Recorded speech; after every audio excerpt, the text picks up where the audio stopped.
Hello, friends, and welcome to Binge O'Clock, the podcast where we watch something and then we talk about it. I'm Joy Selden. I've seen almost everything. I'm Danielle, and I've seen almost nothing.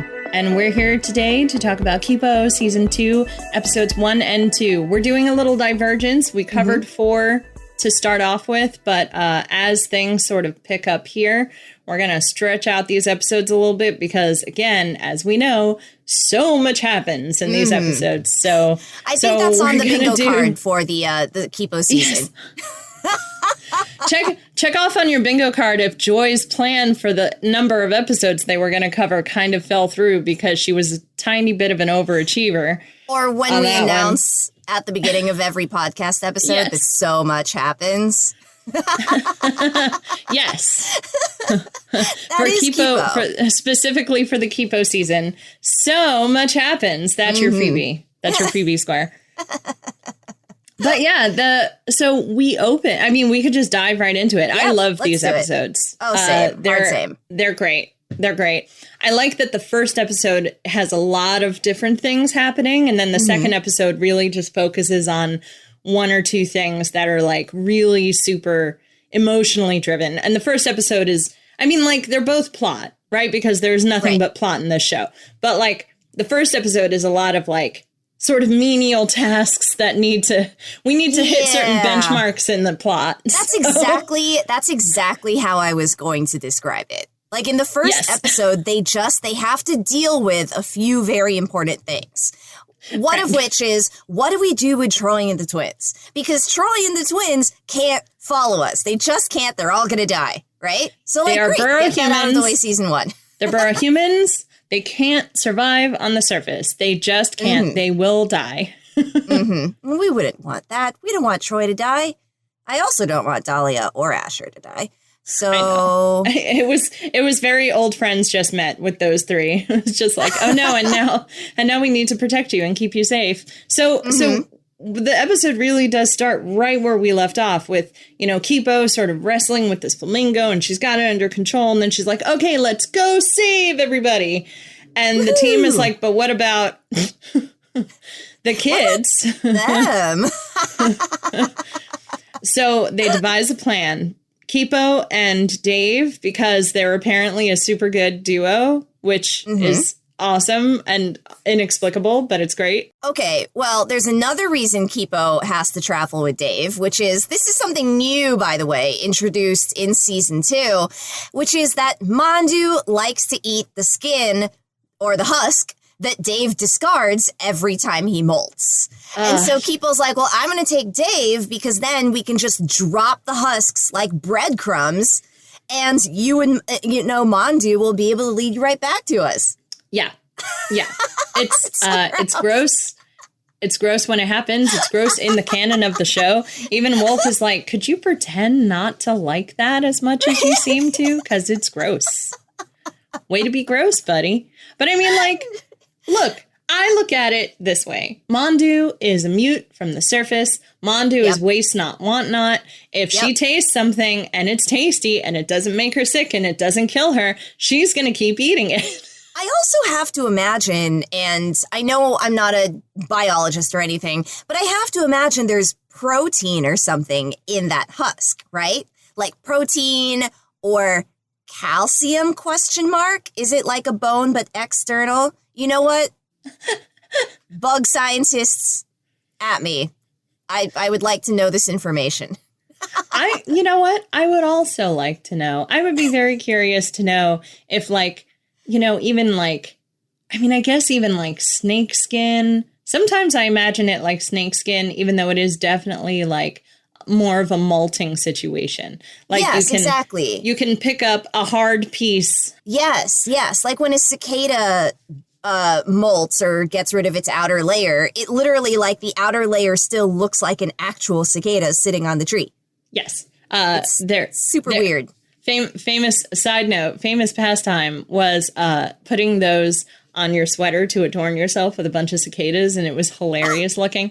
Like, my family used to do this. We love cicadas in my family. Okay, yeah. A super duper side note is when my mom was actually pregnant with me, I'm born August, and she got really excited because she heard cicadas close to the time I'd be born.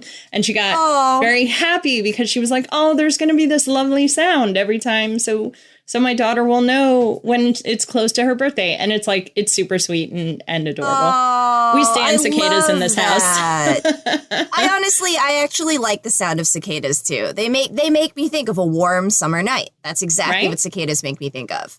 Yeah. It's built into the, like the same way some people hear fireworks and they think July 4th. I hear cicadas and instantly think of summer.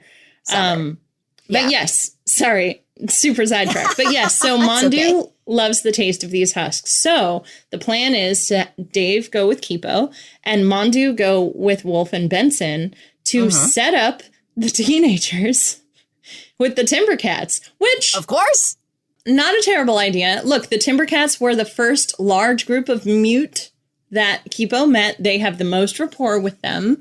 They're also I was gonna say friendly. I think those are the only group of animals that I would even suggest leaving a group of children with, because we're not gonna leave them with the umlaut snakes, right? Nope. Because they were very barely civil. Yep. And I mean, everyone else we've met has been evil, right? The wolves, the bees. No, the raccoons are cool. You know what? They could have left them with the raccoons, and then they would have been in a burrow still. They could have left. There's always a chance they get eaten by beak. So it's like, is that really the safest place to keep them? Fair. I think it's one of those like, yes, we want the humans to be safe, but we also want them to be protected by whoever we leave them with. Exactly. Or by, whoever we leave them with. And that's why the Timbercats are the best. Agreed. Ideal choice. Yeah. Those raccoons would not be a good choice. Although I would pay so much money to see Troy interact with Tongue Depressor. I know. Just so much money. Who knows? Maybe it'll still happen. We don't know. Maybe it's down the line. But like some fan service, please. So, yeah, right. So I'm going to save the sort of heavier plot, which is Kipo going to rescue her dad, I think, second. So we can talk about like this fun, hilarious montage of Benson and Wolf trying to figure out ways to make them like not just a snack to these Timbercats. Yes. And of course you have the two humans who are the surface humans who are, used to everything. And they're much more able to be like, we can all be Kipo and super optimistic. Like, why don't we do this? Like, prove your usefulness. Let's do, let's make this work. And I think when she drops them off, she says something like, and they're not even useless. Yes, no, that's literally what she says. Because Dahlia figures out how to work that axe really well. Yeah. Love the moment where she's had a day and she just needs to get it out. As someone who has gone to town and smashed up something that was somewhat like, non-essential, it can be very cathartic. And I felt, real sympathy for Dahlia in that moment. Their burrow was attacked. Their adults are all gone. She's freaking out. And she smashed the crap out of that wood. It's perfect. She just had an encounter with a giant flea. They're going to send her off to live with some giant cats. Yes. I love Wolf's tiny smile in that scene as soon as Dahlia starts going at it. Everyone else is shocked face, and Wolf is just like, I like you. Oh, yeah. She like perks right up. Now, they've also won over Pierre. And Troy, I guess, knows how to make flapjacks. Which is what he brings to the table, literally. He sure does. Oh, my God. I love that he and Benson have figured out flapjacks in this post-apocalyptic. I don't know why it took the episode, 12 minutes to tell me Troy's name. Because here I am attempting to take notes on this episode, and 80% of the bullet points I have written just refer to him as Crush. Because I was like, I don't know his name yet, and I'm not going to look it up. I want to see how long it takes the show to tell me. And we first hear his name when he's introduced to the Timbercats. Yep. And then it's promptly forgotten because all the Timbercat says is boy. Boy. I think she knows Dahlia's name because Dahlia is really good with an axe and doesn't know the other two names. No, I think she calls her Talia. It's literally like Dahlia, Talia. Dahlia becomes Talia, Troy becomes Boy, and I don't remember what Asher becomes, but Asher becomes like something it's gotta be like Basher, Dasher. I don't know what it is. Andrea or something. Like it's completely not even in the ballpark. It's so hilarious. Those are not their names, Benson says. But yes, Benson. So they figure out that like the way to their hearts is through their stomach and, you know, brute force with an axe. And I mean, it's a little bit of both, right? Because they came up with this whole plan. And I like how, you know, it's one of those things where, yet again, the two surface humans are, like you said, grew up on the surface and they grew up in a world where they had to figure out how to survive, right? And in a kind of, quote, dog-eat-dog world, they are trying to tell the burrow humans, you need to prove yourself to these animals in order to gain their respect, right? But once they get there, it turns out that two different things work better, actually, than impressing the animals with your skills. One of those is Benson using the power of heart, which causes Yum Yin to just burst into tears because the burrow humans have been so brave in the face of the obstacles they've faced recently. And then right after that happens, Molly admits that they would have taken Kipo's friends either way. Because Kipo's friends are their friends, you know? So it's like they did all this for nothing. I stand Yum Yin Hammerpaw so much. So good. He's just our soft boy. He's just a soft mush boy. He just wants to curl up on some giant human's lap and sleep forever. He's such a soft boy. I don't know. I think he's kind of got big spoon energy. You know, he does. He does have like, big spoon energy. Well, he only has like big spoon energy, but in a cuddly way, like lying on Totaro's belly. You know, like Totoro, big spoon energy. I maintain that he only has big spoon energy because he is a giant cat. If he was a smaller cat, he would have little spoon energy. I think. I do. Okay. That's fair. That's fair. I was also going off the fact that he gives the burrow humans a really big hug in the midst of his mini meltdown. You know, I'm just like, oh, this is a cat who wants to comfort. Unless he's distracted by butterflies and then he's, you know, going to go do that instead. But Yum Yin hugs you all. Hugs you all. Exactly. So cute. And we get to have Troy give Benson a little kiss on the cheek as he's leaving. So cute. A little kiss on the cheek and also the promise of a date once Benson returns from saving the burrow humans. So yes, so the other half of this episode is Kipo doing what Kipo does best of I'm going to charge in there and save all the humans and save my dad. And that's what we're going to do. And on the way, there's a quick side quest where she runs into the Mega Monkey again and befriends her. And she still has her jaguar paw. So when the beeping goes off for the collar, she's able to quickly free the Mega Monkey of this thing around her neck. Yeah. And it's precious and I love it.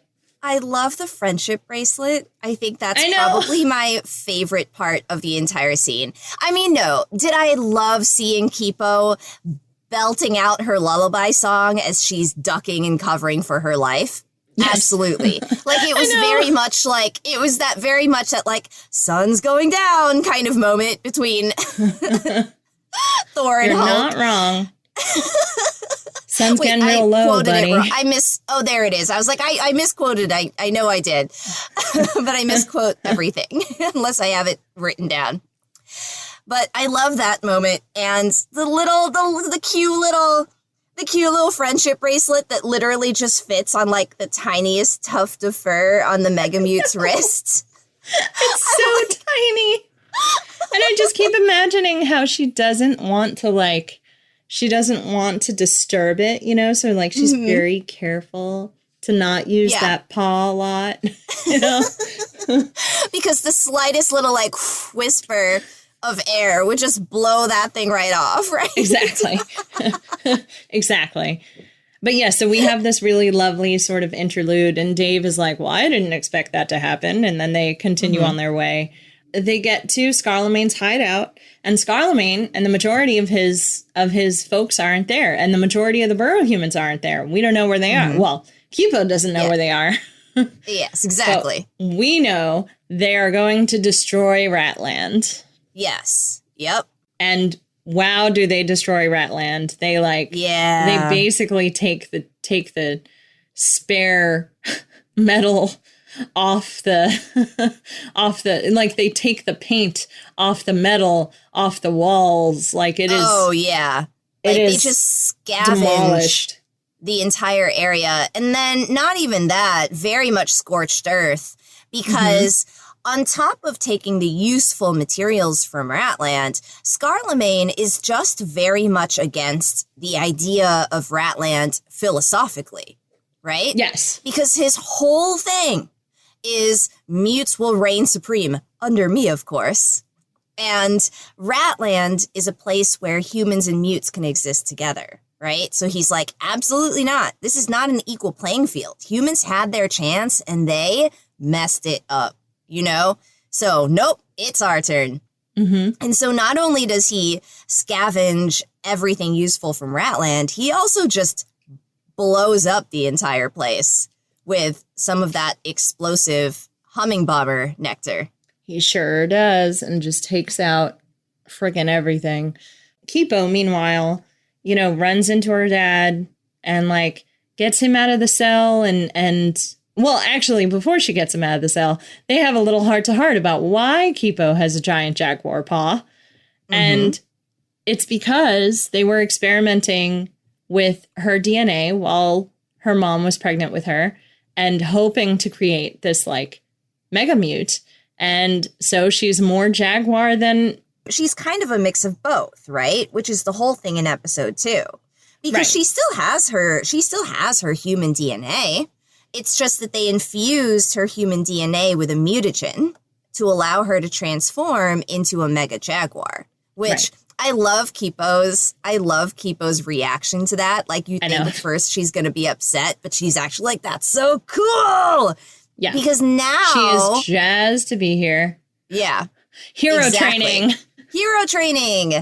And I love this character moment for Kipo kind of as we're nearing the end of this episode, because it reminds me of, and we're just going to do it because I know we did it sometimes during Fringe anyway. Do it. And refer to Fate and to anyone who's played an RPG that, you know, is in the Fate system. But it reminded me of the idea of choosing an attribute for one of your characters that has a flip side. So, like, if you have a character that's, like, strongest human on the planet, like, that might sound like its only benefit, right? Like, no one can defeat you. You're basically invincible. But the flip side of strongest human on the planet would be destroys literally everything around them, accidentally hurts people, maybe can't get into romantic relationships, like, et cetera, so on, right? Yeah. If you are a hammer, everything looks like a nail kind of problem. Exactly. So for Kipo, it's like the optimist, right? And I think that a lot of kid shows in particular make optimism out to be something that is only positive, right? Right. Like, oh, positive people, good guys. Pessimistic people, blah, wet blanket. Who wants them, right? But actually, like, Kipo's positive attitude has this flip side, which is that she gets really cocky, really confident, really fast. And it hurts her in this episode. Yeah, it's the impulsivity of optimism. Yep. You know, and the like, everything is going to work out anyway. And it's interesting to me because some of it feels a little bit like, I mean, and this might be a stretch, but it gives me the impression of privilege almost, of like, if you have this sort of relentless, everything's going to work out because it's worked out for me in the past. Like, this goes back to the thing with the wolves. Like, she did what she does because it's worked out like 7 other times. Even though everyone was telling her it's not going to work, it's not going to work, it worked out. She does it that time, and wow, does it blow up in her face. And, you know, they have to scramble and improv away. You know, they end up still being okay. But like this, I think, is really the first time that like this fails, and it fails really hard. Oh, yeah. Like the consequences of her actions in this episode are going to stick with us, I assume, for the remainder of the season. Because what happens is that she saved her dad, right? She beat up the 2 apes, monkeys, both, whatever. Guards. Primates. Primate guards. She beat up the 2 guards. She tears the cell open. She's got her dad. And if she just snuck out of there the way her dad and Dave wanted her to, she would have been fine. But guess what? She has Super Paw. And with Super Paw, she's invincible. So she tries to beat up literally 6 orangutan guards, like big apes. And fails, obviously. Spectacularly. Because now that her dad has been captured by the orangutans, they've brought him to Scarlemagne, and he is going to play a really pivotal role in Scarlemagne's entire plan. Like, Scarlemagne needs him, actually, for his plan to work. So, yeah, it was a big problem. Big problem. And I love that she she doesn't really know how badly she screwed up because, again, she doesn't fully understand why Scarlemagne would need Leo. True. But I think she knows enough that it's like, I was, you know, like the person I could have saved was my dad, and I messed it up. Like it wasn't even like they were trying to get out everyone in the burrow. Everyone in the burrow wasn't there. They were off destroying Ratland. Like, it was literally one human and her and Dave. And like, you really could have gone out the back door this time. But no, she had to barrel on ahead. And like, this is also why I really like, and well, not to get too personal about it, but this feels very ADD to me. Like I've been recently looking up a lot of stuff about how ADHD and ADD are not, you know, first of all, I don't like the word disorder, but like there's a lot of talk these days that wasn't true when I was a kid about how ADD is really an impulse problem. It's an impulsive thing more than it is anything else. Because the thing is you're not lacking in attention. You actually have a lot of attention. But the thing is there's so much background noise happening that you can't pick and choose necessarily what you're going to be attentive to. There's a doctor who describes this really well, where she says, the thing is it's like how neurotypical people have a scout that they will send out to be like, is this something I should be paying attention to? And then the scout reports back, yes or no. People with ADD don't have that. They just leap headfirst into whatever is happening. And I'm just like, oh no, your impulse. Oh no, your impulse drive is insane.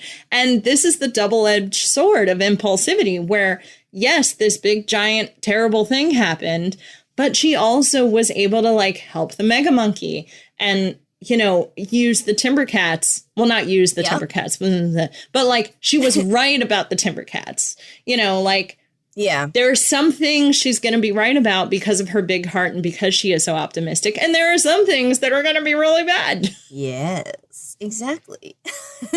And yeah, this, if you're looking for it, this is exactly that giant fatal flaw coming to bite her in the butt. Because again, she is extremely OP, except except when it comes sometimes to her instincts are wrong. yes, exactly. Yeah. Sometimes she can't trust her, like, I'm gonna run head first into that wall, and it's like, yeah, but are you sure that's a good idea? And then she'll smash her head and be like, nope, really wasn't, you know. Guess not. Should've listened to Wolf. Should have listened to Wolf. But yes, this does lead us really well into episode 2, which and the little sort of smaller plot, which we kind of touched on, is we find out that Scarlemagne is going to use Leo to make more of this pheromone. And as he uses the pheromone on Leo to make him tons, like a vat of this stuff, it's also used as a truth potion because Leo has no filter on this thing. So he just gabs about Kipo and the plan, and there it is. As one does.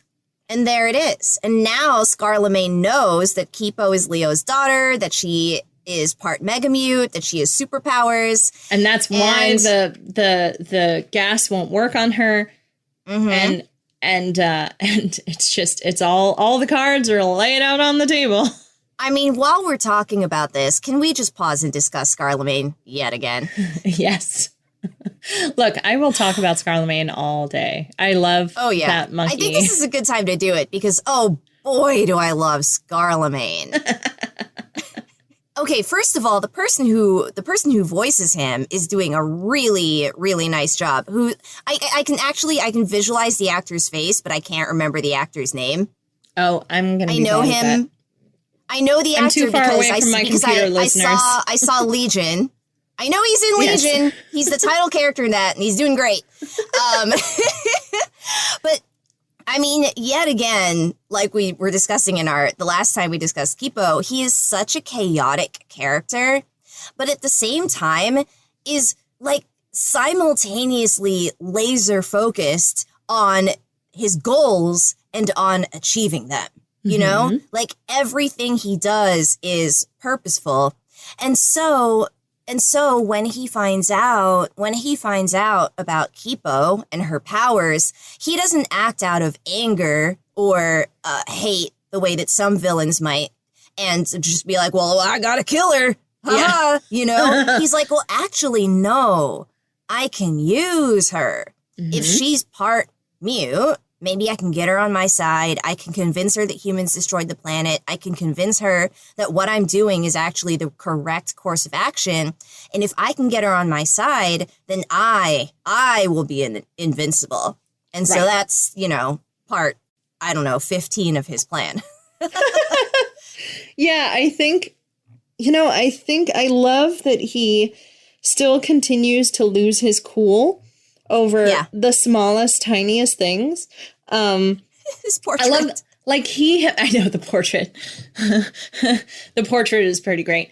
I love that there is this sort of mirroring of the impulsivity that Kipo has in him a little bit. And it's not for the, as you said, it's not for the super important things, right? Like he's able to think out his evil plan and able to at least have that extra step.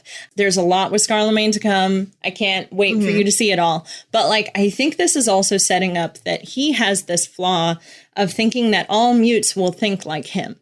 Yeah. And that unfortunate, because we share this thing in common, you will be able to see my side. And that's not necessarily true about Kipo. Yes, yeah. Or Mandu, or the Timbercats, right? Yeah. But he sees the world very much black and white. And from his perspective. Totally. Yeah. And, I think it's just this interesting, his impulsivity is very explosive, but only about very tiny, minor things. Yeah. And I love that.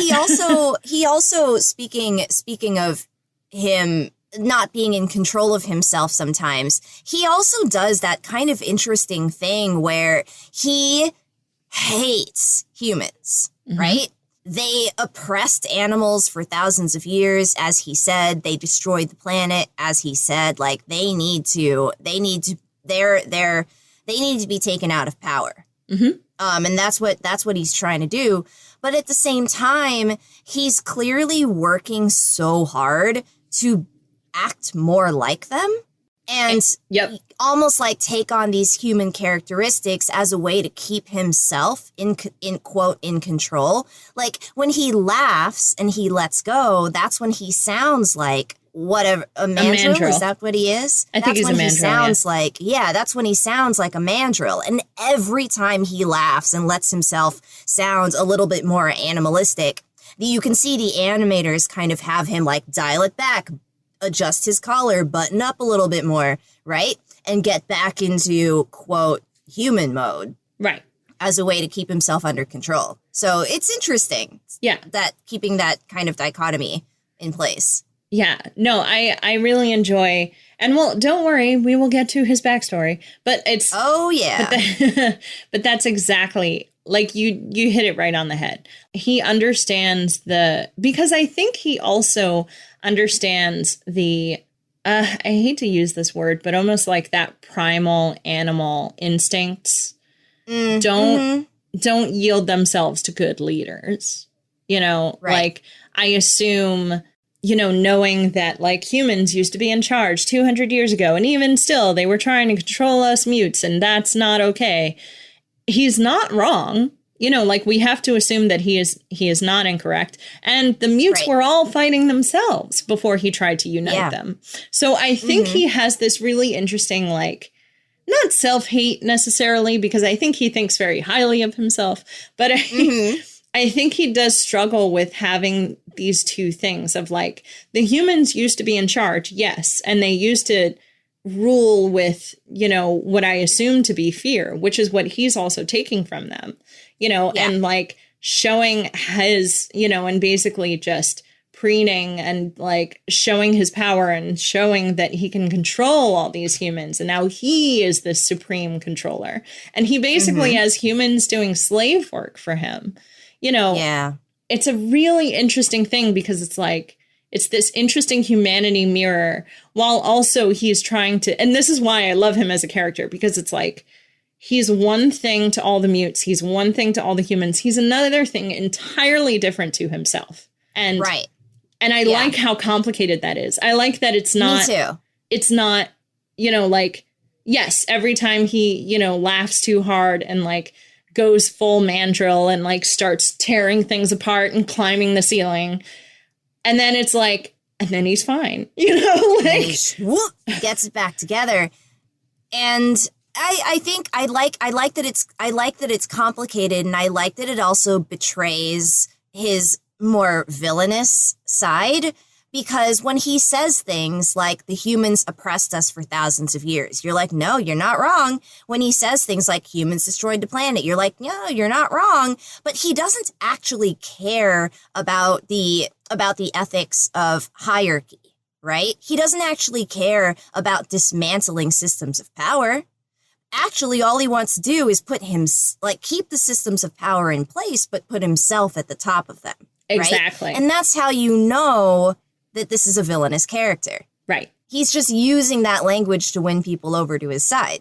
Mm-hmm. And he knows exactly the words to say. And it's, it's one of those like, like all great dictators. It's like you mix in a little bit of truth with your lies. Yep. And we haven't really seen him use fear to its fullest extent. Don't worry, it's coming. But yeah, I mean, we've seen a little bit of it. We've seen a little bit of it. When he shocked all of the animals, when he was able to control the humans, when he absolutely destroyed Ratland. A little bit here and there, yeah. Yeah, no, you're right. I'm sure it's going to go definitely revving up hard.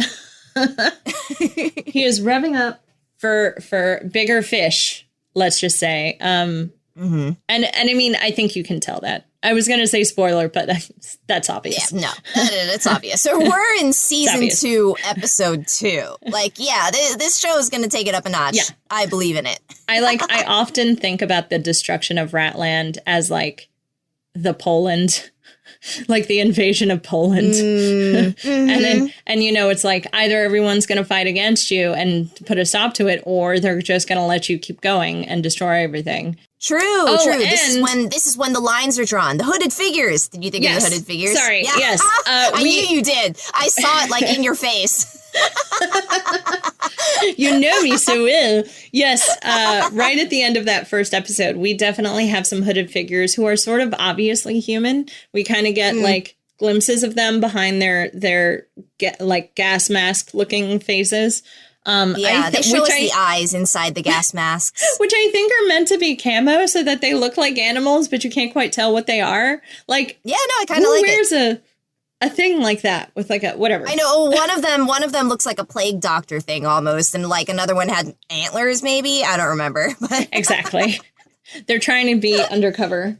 So great. But I think you're right about Ratlands, because this is it, right? This is where you draw the line, and it's like, you're on my side of it or you're against me. Exactly. And we start seeing the hooded figures are obviously going to stop him, right? Yum Yin and the Timbercats are on Kipo's side. They're bringing their main axes and their backup axes. And the backup axes. Okay. And I mean, they've got some other people, umlaut snakes kind of in the middle, raccoons certainly on their side, goats. We have to talk about the goats. Absolutely on their side. Yes. The second episode is also super about this, like Kipo needs to have control of her powers. And this is where we meet the Chevra sisters, who are these 3 blind goats who are in a secluded part of the wild. I don't even know what to call it. I mean, like Earth, right? But like, wherever they are, it's fairly secluded. And they have these 2 giant pigs who gobble up people. Not really. Don't worry. They're safe. Really. And they just like hold them in their mouths. Yeah. They hold them in their mouths and bring them to the front door because that's the only way to keep our place secret. Except, as Benson points out, there are literally hundreds of other ways. We get a cute little Mandu, like, oh my God, is that going to be who I am someday? One day when Mandu is like pressed between the 2 of them, almost like a cuddle, and we get that cute little smile as he looks back and forth. Oh, love Mandu. I know. So cute. But yes, so the Chevra sisters, Leo, when Kipo was a baby, he was taken to them by these giant pigs. Stumbled across them, you don't was find taken them, to they them. find you.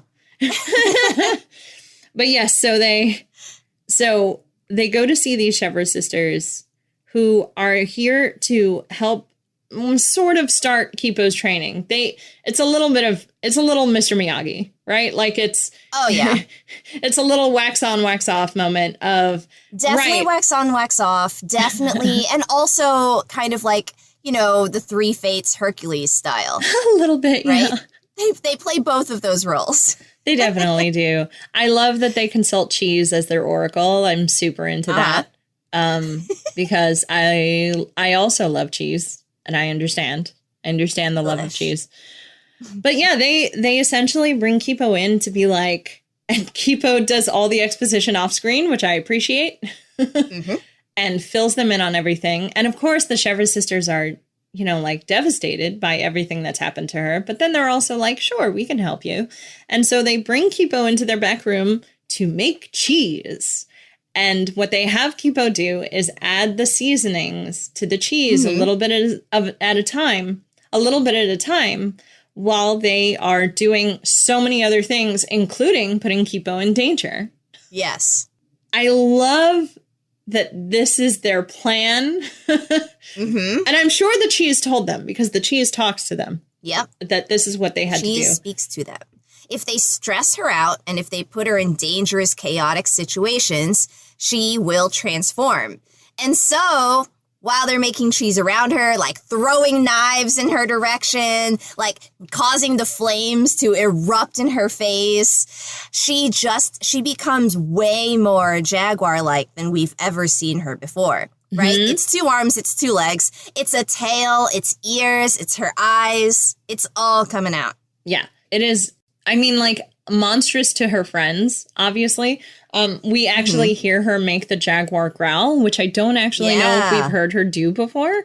No, certainly not. But I love how, speaking of this being monstrous, the goats didn't allow any of the friends into the cheese-making cavern with Kipo, right? So they get their 2 boars to stand outside and bar Wolf from entering the cavern.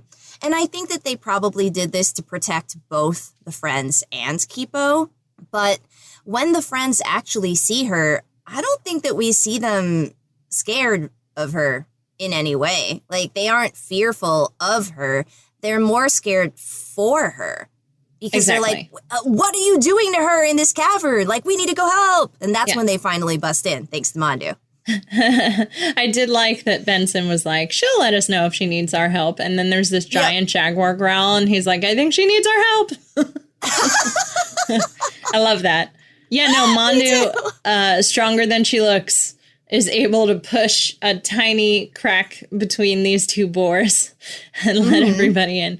I really love this way of having, I mean, because also you couldn't have the friends in there because the friends make her feel safe. Exactly. And she needed to not feel safe. Yeah. They would have either tried to protect her or she would have tried to protect them. You know, like it was definitely this, and I think you're right. Like, obviously prevent them from getting hurt because, you know, the cheese talks to them and they know exactly where to throw those knives to make this work. And they, you know, the friends are like variables that they can't account for. And I really love that it's like you need, and of course their last prophecy, which is, yes, you need to become the Mega Jaguar to protect everybody. But know that once you become the Mega Jaguar, you could lose all of your humanity. And in order to protect yourself from this, you need to find an anchor, a physical anchor that can drag you back to humanity. A core outside of you. An anchor. An anchor. I know. I love their bad jokes. I also love that, what's her name? The one who constantly makes the bad jokes. And she said something smart and she was like, oh my God, that was smart. Did I say that? Was that me? But yeah, sorry, I interrupted, but I just like, I loved how terrible that joke was. Oh no, it was bad. Because she has to find something tangible that binds her to who she is at her core. An anchor. A core outside yourself. Anchor. Okay, but anyway, yes. I like also the intrigue that we create at the end of this episode, because it's revealed that Kipo's dad, right after Kipo's mom passed away, Leo abandoned the burrow she was born in, but he hasn't told anyone why he abandoned that burrow. So, of course, the wheels are turning and we're thinking, like, what happened? Did it have something to do with them introducing this mutagen into their baby child's DNA? Did it have something to do with mom's death? Is it both? Like, who knows, right? Going back to speculating wildly.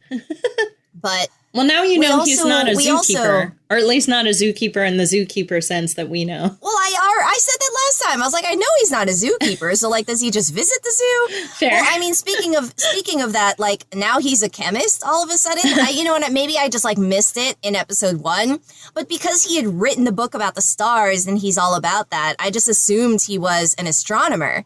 I mean, and I kind of loved the idea of an astronomer who was trapped underground. I was like an astrophysicist. I thought he was an astrophysicist trapped underground. And I was like, that's actually brilliant. I mean, it is.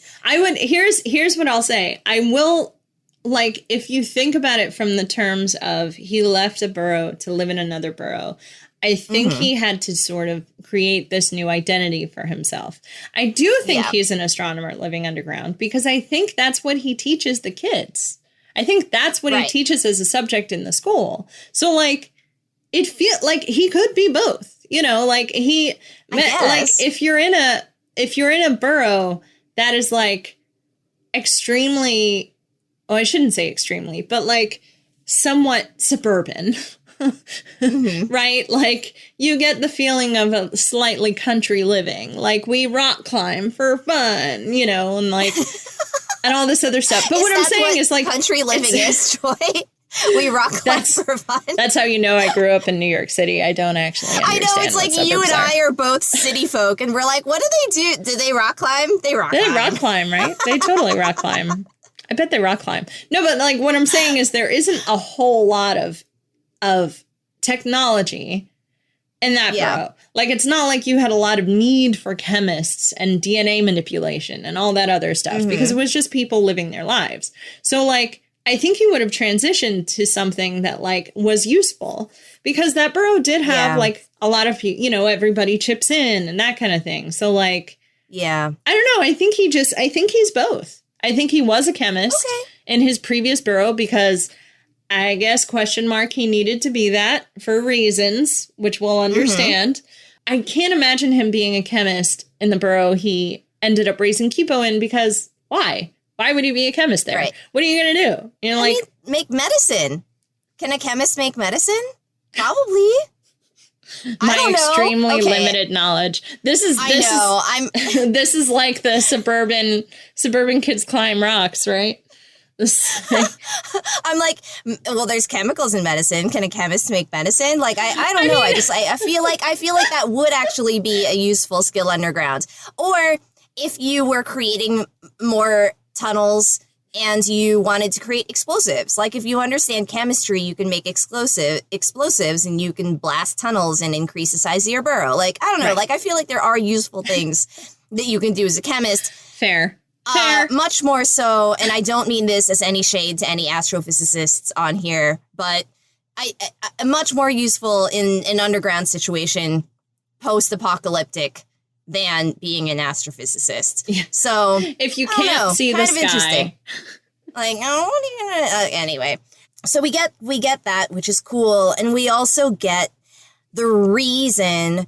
Part of the reason that Leo decided to become a burrow human in the first place, because I kind of got the sense that when he abandoned the burrow that Kipo was born in, he kind of got it into his head like, all right, I'm just going to be a surface human now. Like, this is what we're going to do. And the goats advised him at the time that if Kipo were raised on the surface and if she were constantly in danger and constantly relying on her jaguar side, then eventually the jaguar side would take over. So he actually had to find her another burrow and had to give her this extremely sheltered, safe life in order to foster her human side.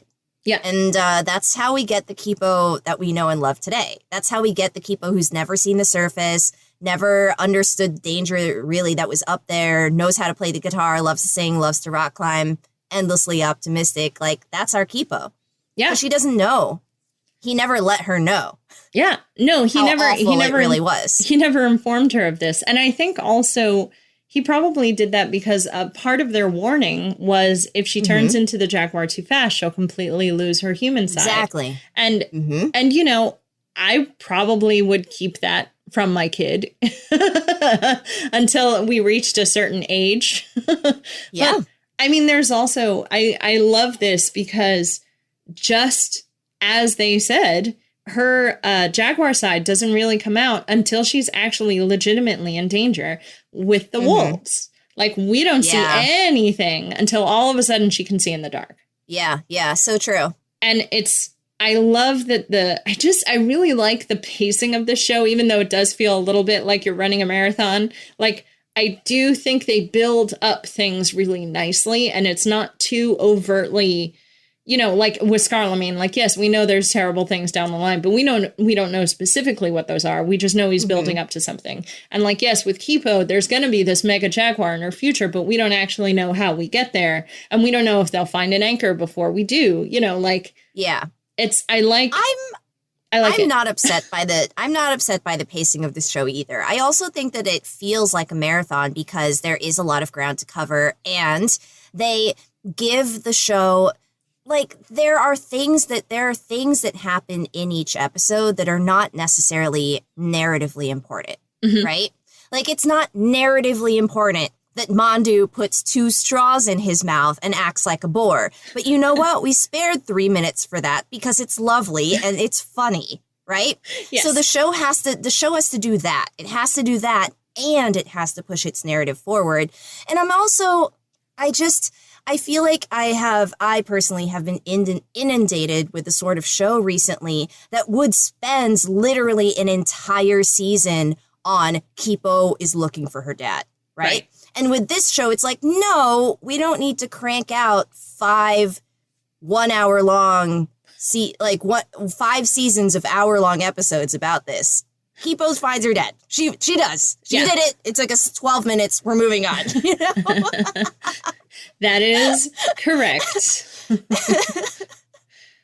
Yeah, no, the bigger plot things definitely happen. And I think they chose a really good setting of, having this happen in a post-apocalyptic, I almost said dystopia, but that's not what's happening here. Like, the world is gone. There is no society with which to talk about. Everyone's just kind of surviving. I like that because that is where you can do this sort of fast-paced storytelling that they're trying to do. And it doesn't feel as fast-paced as it looks. Like, we sit here and talk about, 2 40-minute episodes for 55 minutes. Right. because we love talking about the pieces we love, but also like a lot happens. There it is. Check it off your bingo card. You're done. I think we're at one more things. I'm going to have a hard time finding a one more thing. That's fair. Because I think that we actually talked about almost all of the things. We did. Well, actually, I had one on board to be my one more thing, and then we talked about it. But I think I know. Well, I could talk about two, but I want you to find one. So no, go for it. Go for the two more, one more things. Okay. And you know what? In a pinch, I'll just pick a quote and I'll read the quote. I mean, you could pick a quote. It's a very quotable show. Okay, so there are two and they're very fast. One of them is the baby Kipo jaguar paw. Yes. And she so swipes. Cute. And she swipes at the Death Stalker, and the Death Stalker is, oh crap, and runs away. Like her dad is saved by a baby. And then she does the most cat-like thing, which is, and listen, anyone who owns a cat or has been around cats will know this. Like sometimes a cat is trying to love on you, but forgets that they are basically mini apex predators. Yes. And so they'll kind of like, without meaning to. And she does that to her dad's finger. She just like needs out a little bit harder than she intended to and actually pricks his finger. I know. I love it so much. Oh, it's so cute. That's my one more thing. Now you can do your other one more thing. Oh, there you go. There you go. And my other one more thing is a quote from Dave about Ratland as they watch it burn, where he says, "Now I'm never going to get to ride the heart-swallowing, spine crackling." Let's try that again. "Now I'm never going to get to ride the heart-swallowing, spine-crackling, knee-dislocating teacups." And I thought that was great. I thought, what a great ride. What a great ride. I would never personally ride it, but I'm glad that it existed in this fantasy world. Neither did Dave, but not because he was scared. Because Kipo took that away from him. Yes. Because Scarlemagne took that away from him. Yes. And not because he was scared. Not because he's scared. Absolutely. As he shivers. Bless Dave. But no, I think we covered it. Next week we'll be doing Kipo Season 2, Episodes 3 and 4. Just take it two at a time for a bit. Well, yeah, I think we'll do kind of a maybe 2, 2, 3, 3. Yeah, I think that's where we're gonna fall. We'll see how the next two go, and we'll sort of see how things shake out. Yeah. TBD. But for sure, just 2 next time. Yes. In case you're watching along. Yes. And please watch along. It's available on Netflix. It is a great show. So good. 10 out of 10. Highly recommend. All right. Now, between now and then being our next episode, we would love to hear from you. Please check us out at Binge O'Clock Pod on Twitter and Facebook, where you can answer the question, what do you think Dave's husk tastes like? You can also email us at bingeoclockpod@gmail.com. And don't forget, we have a Patreon. Find us at patreon.com/clockpod. That's right. And tell your friends, tell your family, tell your loved ones, tell the live lobsters in your life about Binge O'Clock, and we will see you next time.